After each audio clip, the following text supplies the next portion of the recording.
sparked by the California gold rush, the territorial gold coins of the American West offer some of the most fascinating stories and valuable coins in all of numismatics. David McCarthy, senior numismatist and researcher at Kagin's, has a unique eye for unusual coins and the fascinating stories that often surround them. In the past, David was a key contributor to the PCGS Rare Coin Market Report. In this video, David, rain-soaked but undaunted, discusses one of his favorite pioneer coins, the 1849 Oregon $5 gold piece, commonly referred to as a beaver. He covers its unlikely origin, brief lifespan, and displays a fine example of this extremely rare and historic coin. When you're at the next Long Beach show in June, be sure to stop by the Kagin's booth and see David. You never know what extraordinary coins he will be featuring. For more information about the Kagin's tradition and their coins, visit www.kagins.com. My name's David McCarthy, and I work here at Kagin's. Greetings from a rainy Friday afternoon here in Long Beach. And I'm here to talk a little bit about one of my favorite pieces of pioneer gold, the Oregon Exchange Company 1849 $5 gold piece, commonly referred to as a beaver. It's a coin that has an interesting history that's tied up with the fur trade and the California gold rush. The whole story sort of illustrates very nicely the importance of pioneer gold coins in the development of the western United States. Oregon was actually one of the first areas of the western United States to be settled by Americans or people from the United States because of the fur trading industry that started there in the early 1800s, and it was a part of the country that kind of passed from country to country. The Spanish owned it for a while, the British owned it for a while, and then the United States got control of it. And in the mid-1840s, most of the people who lived there were citizens of the United States, but at the same time, financially, the territory was controlled by the Hudson Bay Company, which was a British company that specialized in the fur trade. And they essentially were the de facto governing body of Oregon at the time. While it was a United States, not even a territory yet, but it was controlled by the United States.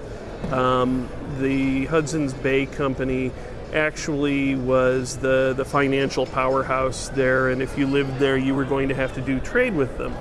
And in the early 1800s, this was probably not that significant in that the primary trade that went on there was fur trapping, and so the people who were there were either farming and growing wheat and other foodstuffs for the use of the fur trappers who lived there, or maybe involved in lumber.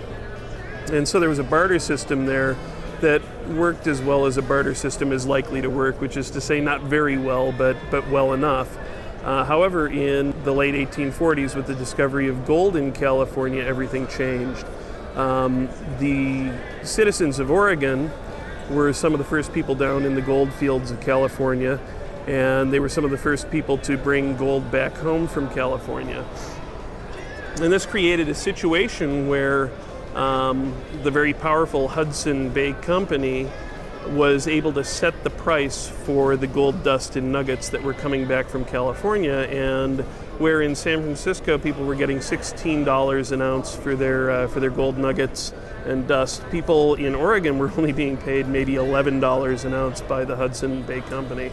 And some prominent citizens got together and decided that something needed to be done. And as Oregon was not yet a territory of the United States and therefore was not governed as strictly by U.S. laws, they decided that the provisional government of Oregon would strike $5 and $10 gold coins to alleviate the problem of somewhat inequitable trade situation with the Hudson Bay Company. And just as they were getting ready to strike these coins, news came that the United States had made Oregon a territory, and suddenly that plan wasn't going to work. They had a situation where the government was going to start controlling things a little bit more closely there, and they weren't going to be allowed to make these coins they planned on making. And so some private citizens got together and decided that they would start a private company to start making coins, much like the Becklers and Templeton Reed had in the Appalachians, and very much like Moffitt and Company and Norris, Gregg and Norris would be doing it about the same time in California. And so they got together the equipment that they needed to melt down the gold and strike coins, and were able to begin striking coins in the early part of 1849. The first coins that they struck were these $5 Oregon Exchange beavers that are one of the most popular of the higher-end pioneer gold coins that we have today. They also, a little bit later on, struck some 10s. No one knows how many of them there were struck. I would say the estimates range from about $10,000 face value to probably about $50,000 face value, so not many coins. And what ended up happening is in a very short period of time, the existence of these coins drove up the value of gold dust and nuggets in the area, and skewed the balance of trade a little bit more toward the settlers in Oregon and away from the Hudson Bay Company.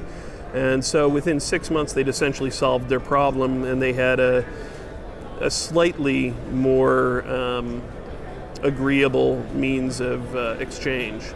Now, the coins that they made were actually relatively valuable. They probably were worth a little bit more than $5 and $10 a piece. And so what ended up happening with these things is they ended up finding their way to San Francisco and to Philadelphia, where they were melted down and either coined into U.S. coins or made into other private gold coins of the gold rush.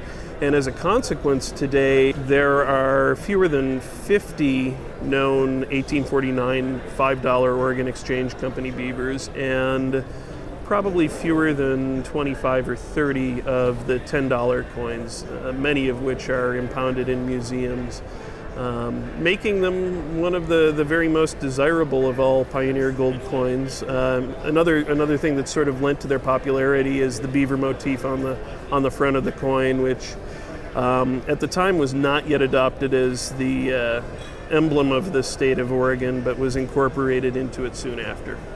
And this example that we have here is a PCGS AU50, and it's actually one of the best struck examples of these that we've ever been able to locate.